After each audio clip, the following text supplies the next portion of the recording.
wa man tabi'ahu wa wala. Rabbi shrah li sadri wa yassir li amri wa hlul 'uqdatam min lisani yafqahu qawli. Subhanaka la 'ilma lana illa ma 'allamtana innaka antal 'alimul hakim. Nas'aluka Allahumma al-ijabah 'ala hadhihi al-Fatihah.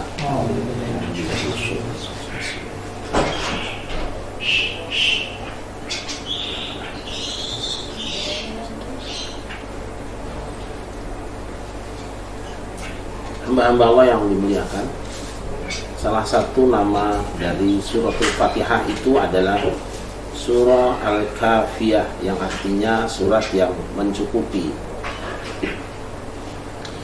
Kita sering mendengar istilah ada ibadah yang hukumnya fardu kifayah, kafa yakfi kifayatan. Dari kata kafa inilah nama Al-Kafiyah. Kalau kita bicara fardu kifayah artinya apa? Satu amaliyah fardu yang apabila telah dilakukan oleh sebahagian umat Islam maka gugurlah kewajiban dari yang lainnya. Seperti inilah mirip-mirip posisi surat Al-Baqarah, surah Al-Fatihah di dalam sholat. Kenapa disebut dengan surah Al-Kafiyah? Karena apabila seseorang telah membaca surat Al-Fatihah di dalam sholat, maka walaupun tidak membaca surat yang lain, itu sudah diterima, sudah sah sholatnya. Tapi sebaliknya, kalaupun seseorang membaca Al-Quran dari mulai Al-Baqarah sampai akhir An-Nas, dia baca, tetapi tidak membaca surah Al-Fatihah, maka sholatnya itu tidak sah, tidak diterima, atau bacaannya tidak cukup. Oleh karena itu maka jumhur ulama mengatakan bahwa membaca surah Al-Fatihah merupakan salah satu dari rukun-rukun sholat. Tidak sah orang yang tidak membaca surah Al-Fatihah, tapi sah orang kalau sudah membaca walaupun hanya Al-Fatihah, tidak dengan membaca surat yang lain. Hamba-hamba yang dimuliakan, dikecualikan di sini adalah Al-Imam Abu Hanifah. Al-Imam Abu Hanifah berbeda dengan jumhur ulama. Beliau berpendapat bahwa di dalam sholat itu harus membaca ayat Al-Quran, tetapi tidak mesti suratul Fatihah. Nah, kita akan melihat terlebih dahulu argumen dari jumhur ulama. Mereka berpendapat dan menetapkan fatwa bahwa membaca Al-Fatihah itu merupakan salah satu rukun sholat yang tidak sah sholat apabila tidak membaca Al-Fatihah. Dasarnya adalah sebuah hadis yang sangat terkenal sekali, la sholata liman lam yaqra bi fatihatil kitab. Tidak sah sholat bagi orang siapa saja yang tidak membaca suratul Fatihah. Berdasarkan hadis ini, jumhur menyimpulkan bahwa membaca Al-Fatihah di dalam sholat itu wajib dan dia tidak bisa digantikan oleh yang lain. Tetapi Abu Hanifah memiliki kaidah yang berbeda dengan jumhur. Apa kaidahnya? Jumhur ulama menyamakan antara wajib dengan fardu, yaitu segala sesuatu yang apabila dilakukan mendapat pahala, jika ditinggalkan berdosa. Artinya ketika dia sudah menjadi wajib di dalam ibadah sholat, dia merupakan fardu dalam sholat, itu tidak boleh ditinggalkan. Tetapi Abu Hanifah mengatakan bahwa fardu dengan wajib tidak sama. Apa bedanya? Kalau fardu itu ada sesuatu perintah yang dasar hukumnya adalah Al-Quran atau hadis mutawatir. Sedangkan wajib adalah sesuatu yang perintahnya dasarnya adalah hadis ahad. Kita akan membedakan antara, kalau pembicaraan hadis biasanya seperti ini.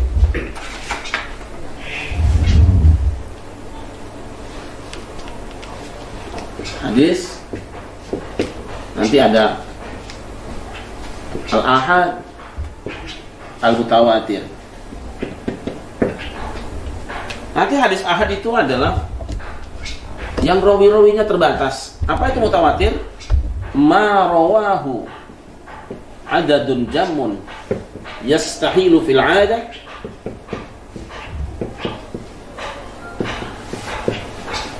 ijtima'uhum wa tawatu'uhum 'ala al-kadhib. Saya mohon maaf tulisannya jelek karena selama sekolah dan kuliah nggak pernah punya buku saya pendengar setia saja. Yaitu hadis yang diriwayatkan oleh perawi yang sangat banyak jumlahnya, yang menurut adat yastahilu fil 'adah, menurut adat kebiasaan mustahil mereka akan bersepakat dan berkumpul dan bersepakat untuk melakukan kebohongan. Jadi sesuatu informasi yang disampaikan melalui jalur yang sangat banyak, yang viral kalau sekarang barangkali seperti itu, yang tidak mungkin orang-orang tadi bisa berkumpul kemudian bersepakat untuk melakukan kebohongan, menyampaikan satu berita. Itu namanya hadis mutawatir. Kalau hadis ahad tidak seperti itu. Di sini tempatnya nanti ada hadis masyhur, gharib, ada aziz. Tapi secara umum orang membagi hadis nanti, hadis ahad menjadi 3. Nah itu sahih, hasan, dan dhaif. Sahih ini terbagi 2, li dzatihi dan li ghairihi. Hasan juga sama, li dzatihi, li ghairihi. Ini dhaif banyak sekali. Nah biasanya pembicaraan hadis itu, kalau hadis dhaif kemudian punya syahid yang cukup, naik menjadi hasan li ghairihi. Dan hadis hasan li dzatihi juga kalau punya syahid yang banyak, naik dia menjadi sahih li dzatihi. Dengan bahasa lain, bahwa hadis dhaif itu bisa naik ke derajat hasan. Kalau sudah hasan dan sahih itu sudah makbul, hadisnya diterima.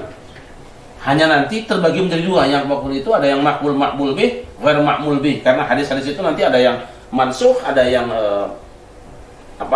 dianggap syadz karena bertentangan atau berilat dengan yang lebih sahih, yang lebih kuat. Nah, hadis mutawatir secara teori itu tidak mungkin laporan itu adalah dusta. Pasti benarnya secara teori, pasti benarnya bahwa itu bersumber dari Rasulullah, itu mutawatir. Nanti terbagi menjadi 2, ada mutawatir lafzi dan maknawi.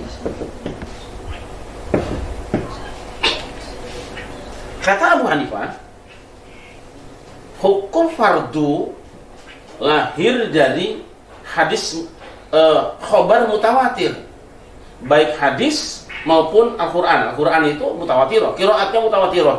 Di sini Al-Quran itu, di antara yang mutawatir Al-Quran, al-qiraat al-mutawatirah. Quran mutawatirah, nanti hadis yang mutawatir. Jika satu hukum dihasilkan berdasarkan informasi yang terdapat di dalam Al-Quran atau di dalam hadis mutawatir, maka hukum itu keluarnya menjadi fardu. Tetapi apabila hukum itu dihasilkan dari hadis ahad yang dhanni, ini istilahnya qat'i,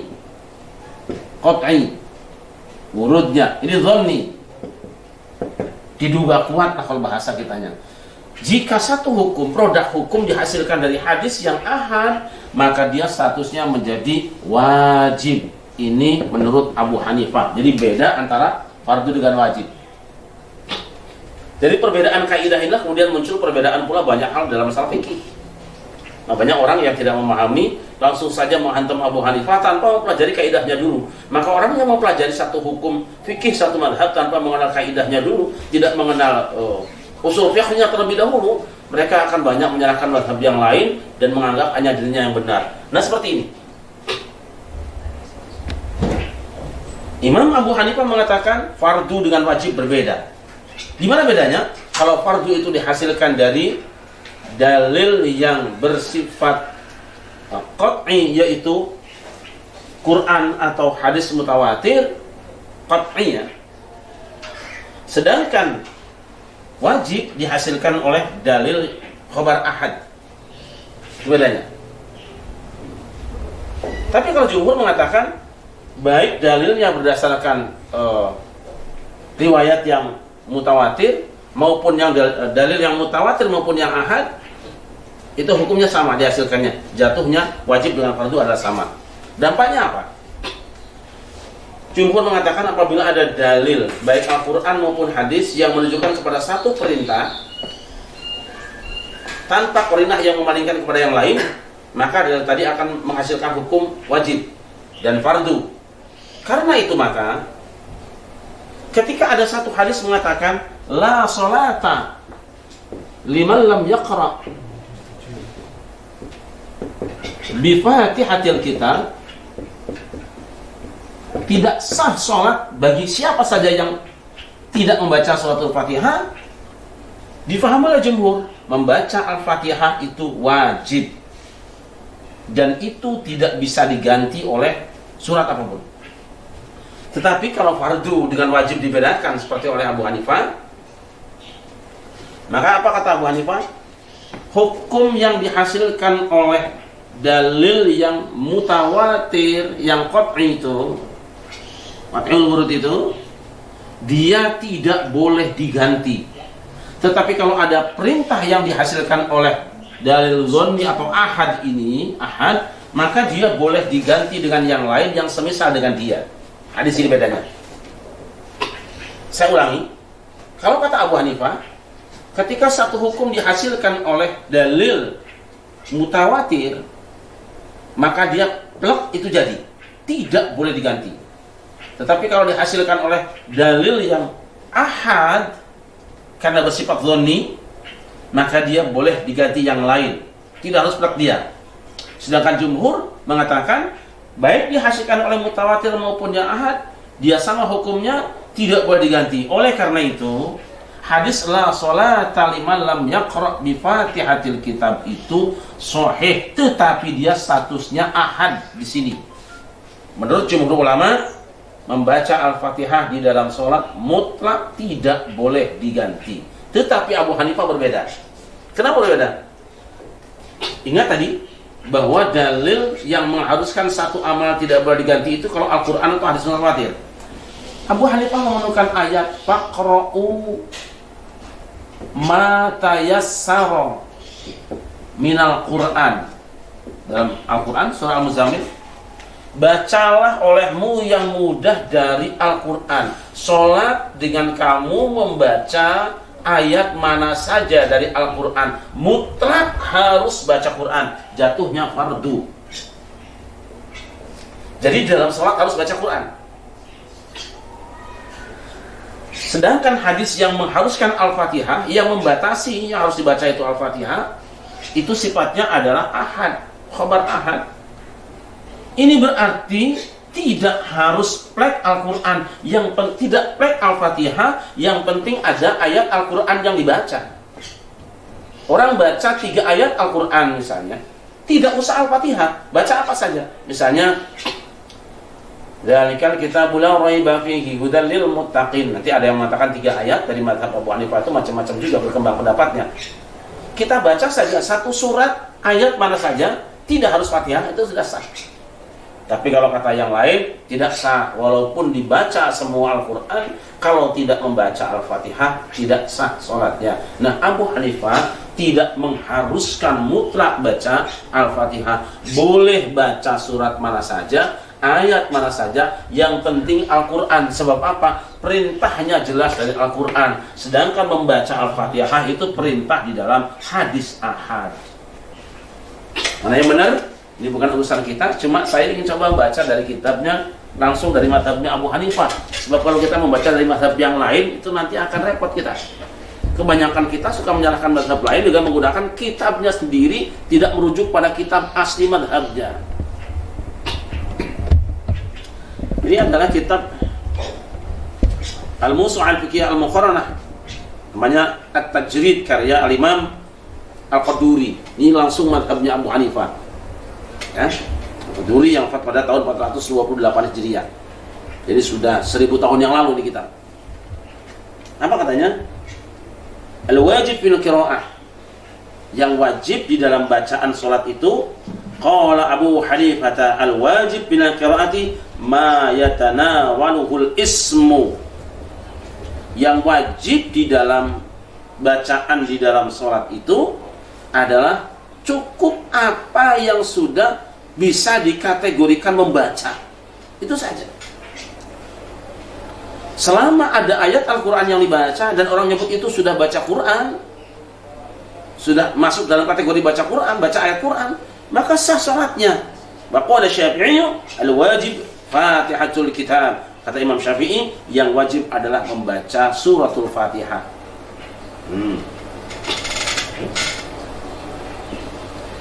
Hamba dimuliakan, ini yang pertama. Nanti kalau kita baca secara rinci, kita akan menemukan bahwa semua madhab itu merujuk kepada Al-Quran dan Al-Hadis. Hanya ada kalanya ketika mereka membaca ayat dan hadis yang sama, alat yang dipergunakan berbeda, maka hasil keluarnya juga berbeda. Sama seperti kita menggiling padi. Kalau gilingannya itu ukurannya besar, maka keluarnya padi yang utuh. Tapi ketika dikirimkan dengan gilingan yang halus untuk membuat geling, maka dia keluarnya adalah tepung juga. Jadi bukan bahwa tepung itu bukan padi, bahwa beras itu bukan padi. Dua-duanya padi, hanya alat untuk mengolahnya dan mengeluarkan hasilnya itu yang berbeda. Sama dengan orang yang misalnya mengolah singkong. Ada orang yang tinggal di daerah dingin seperti Bandung misalnya. Singkong itu diparut. Karena daerah dingin, supaya nanti kalau dimakan hasilnya akan menghangatkan badan, maka kemudian di dalam hasil gilingan tadi ditaruh oncom dengan cabai. Kalau digoreng, orang menamakannya dengan comro. Tapi nanti di daerah Pemalang, Tegal dan sekitarnya, mereka tidak berpikir tentang suhu udara yang dingin misalnya. Yang mereka pikirkan misalnya adalah bagaimana karena anaknya banyak harus cukup. Bikin wareg, atau dibikin growol, atau dibikin gaplek atau gatot. Nanti daerah Jogja, orang Jogja itu senangnya yang manis-manis. Maka ketika si singkong yang telah di blender, dihancurkan tadi, tumbuk tadi, kemudian mau digoreng, di dalamnya dimasuki gula dulu. Orang Sunda nyebutnya misro, amis di jero. Kalau yang oncom di jero itu comro. Karena orang Sunda kalau bikin makanan itu kan biasanya suka singkat-singkat. Cuanki, cari uang jalan kaki. Ada comro, oncom di jero, misro, amis di jero, terus sukro, suuk di jero, kacang di jero, kacang di dalam. Itu kebiasaan orang-orang Sunda itu seperti itu. Sekarang juga ada cireng, aci digoreng. Terus cilok, aci dicolok, tepung dicolok. Orang Sunda kalau bikin makanan hebat. Dan sekarang ada lagi namanya jeniper, jeruk nipis peres. Saya sedang rencana pengen bikin produk namanya Jaguar. Insya Allah, karena saya orang Jawa Barat, jadi saya coba bikin makanan juga. Sedang saya coba, saya proses. Mudah-mudahan ada yang bisa menyelesaikan dalam waktu cepat, namanya Jaguar. Itu jahe gula aren. Nah, kita kembali, comrokah dia, misrokah dia, growolkah dia, gaplekkah dia, gatotkah dia, itu semua bahannya sama. Yang membuat rasa dan bentuk hasilnya berbeda adalah niat atau alat yang dicampurkan kepada barang tadi. Semuanya singkong sama saja. Jangan pernah ada di antara kita yang mengatakan bahwa ini yang misro ini singkong palsu, ini dhaif ini. Atau nanti yang mengatakan bahwa gaplek ini singkong tekstualis gitu. Nanti yang Jawa mengatakan ini yang gula yang kontekstual ini. Tidak usah. Sama-sama singkong tapi kalian punya alat berbeda, punya target berbeda, dan punya situasi yang berbeda. Nah, hadis yang dibaca sama, ayat yang dibaca sama. Hanya pemahaman para ulama terhadap ayat dan hadis tadi yang berbeda. perbedaan pemahaman itu jangan diartikan sebagai perbedaan kesetiaan pada Quran dan hadis. Hamba-hamba Allah, kita baru bicara suratul Fatihah, belum bicara yang lain. Baru bicara suratul Fatihah, mestikah kita membaca Al-Fatihah atau tidak, itu sudah beda pendapat para ulama. Tapi jangan pernah kita berpikir bahwa kalau ada orang yang tidak membaca Al-Fatihah di dalam sholat, dia tidak tahu Al-Quran, dia tidak tahu Al-Hadis, atau dia tidak setia pada Quran dan hadis. Dua-duanya tetap membaca Quran dan hadis, hanya pemahaman mereka yang berbeda dengan kita.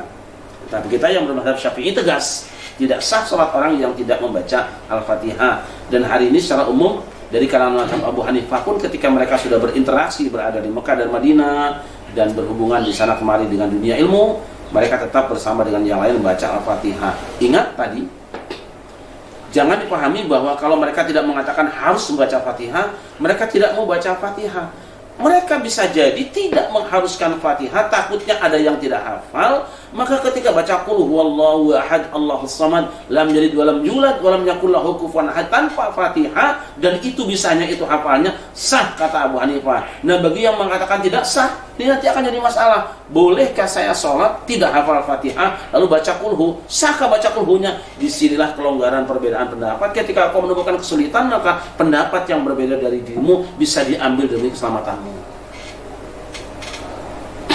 Hamba boleh memuliakan. Nah, ini yang pertama, hukum membaca Al-Fatihah. Kita tetap membaca Al-Fatihah dan membaca surat yang lainnya untuk melengkapinya. Tapi kalau ada saudara kita yang mengatakan tidak harus membaca Al-Fatihah, tidak apa-apa, karena itu adalah perbedaan pendapat yang biasa terjadi di kalangan para ulama. Masalah kedua, ketika kita sholat berjamaah, kan kita sholat berjamaah dengan imam, apakah si imam dan si makmum juga wajib membaca suratul Fatihah? Di sini pun berbeda pendapat para ulama. Terbagi dua.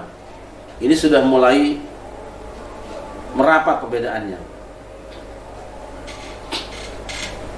Nah, sebagian mengatakan imam dan makmum wajib membaca suratul Fatihah.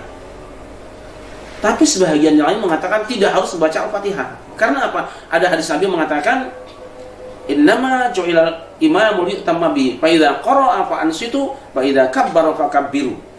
Imam itu adalah untuk diikuti. Oleh karena itu ketika ada imam yang sedang membaca, diamlah kamu, dan ketika imamnya itu bertakbir, kamu takbir. Jadi fa idza kabbara fa kabbiru wa idza qara'a fa ansitu. Jika imamnya bertakbir, takbir juga kamu, dan ketika imamnya membaca, diamlah kamu. Kita mendengarkan bacaannya. Tapi yang lain karena keumuman hadis tadi, la sholata liman lam yaqra bi Fatihatil kitab, tidak sah salat orang yang tidak baca Fatihah, maka siapa saja, imam maupun makmum, wajib membaca Al-Fatihah. Adakah jalan keluarnya? Ada. Diambil oleh Imam An-Nawawi Ad-Dimashqi, dan ini bersumber dari satu hadis bahwa ada saktatani, ada dua berhenti antara bacaan imam, antara Fatihah dengan surat. Satu, berhenti Allahu Akbar antara takbiratul ihram sampai baca Fatihah, berhenti sejenak, dan antara waladhdallin imam sampai menuju pada surat juga berhenti lagi. Nah, berhenti yang kedua inilah ketika imam membaca waladhdallin, amin, berhenti. Saat berhenti itulah makmum dipersilakan membaca suratul Fatihah. Selesai sebenarnya.